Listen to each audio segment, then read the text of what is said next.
Hey, man, you ever went outside of your golf cart and hit the gas and it just ran 10 seconds before, and then you go out there and hit the gas?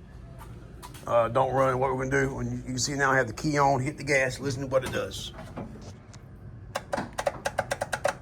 All right, you can hear the solenoid clicking, but the car's not running. Now with the solenoid clicking, the first thing I'm gonna do is go straight to the battery. Always test battery voltage. All right, I don't care if it's a new battery, always test battery voltage. You can see this is a C24 battery. So either the battery's weak, but I'm gonna say probably the starter, because normally in this case, the starter can be bad or the solenoid can be bad. Just because it clicks does not mean it's good. Solenoid could be bad. Could be a bad ground wire to the starter, could be a bad hot wire to the starter, or it could be just the battery under load is dropping out. Put my voltmeter in there. You can see there, have it hooked up. Positive and negative on the battery. Hit the gas, under load, 12.8. So my battery's holding strong. So what I'm gonna do is, I'm gonna remove my red wire here. And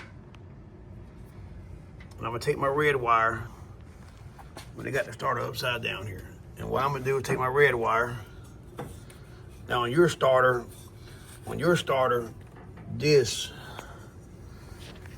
wire here that comes off solenoid is gonna be at the top. And the reason why it should be at the top, because if you look at that there, you got raw wire lug. Look where it's almost at, almost touching the frame. So this is a fire hazard here. But what I'm gonna do is I'm gonna take my voltmeter, my red, and stick it into the wire. Now, like I said, yours will be at the top. Yours will be up there. But whoever put brush in it last time flipped the house. Now when I hit the gas, it should show battery voltage.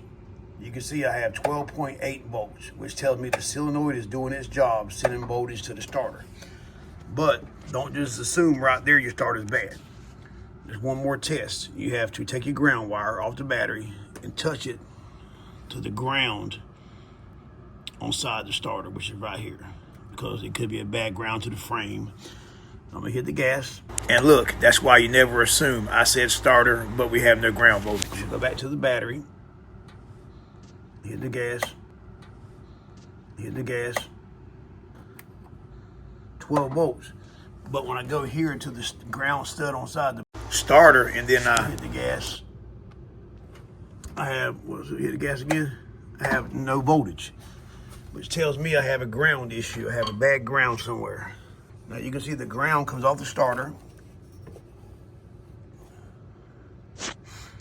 and it goes to right here. So what I'm gonna do is I'm gonna take my voltmeter and I'm gonna put it on the ground wire on the frame and see where I'm losing my voltage at. Now I'm gonna show you the voltmeter. Let me hit the gas there. You can see there I have 12 volts. But when I go back here, I have nothing, which tells me I have a bad ground. So what I'm gonna do in this case, but I'm gonna take my jumper cables and I'm going to run 1 lead of my black meter up the black jumper cable off the top negative post. And then my other ground, I'm gonna hook it,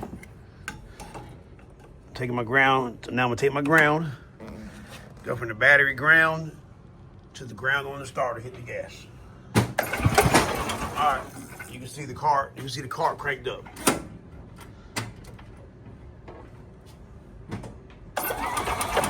But which tells me, man, I got a bad connection from there to there, but everything looks good. All right, but I have voltage here. So what I'm gonna do is, I'm gonna take that nut off the starter right here. Actually, let me do this first. So I'm gonna take this ground here and I'm gonna clamp it to the block. All right, I'm gonna give my engine block a new ground. Let's hit the gas. All right, solenoid clicking, car's not running. So that tells me I have a problem on this connection right here. Probably the stud. Oh, it's loose. What's the wire there?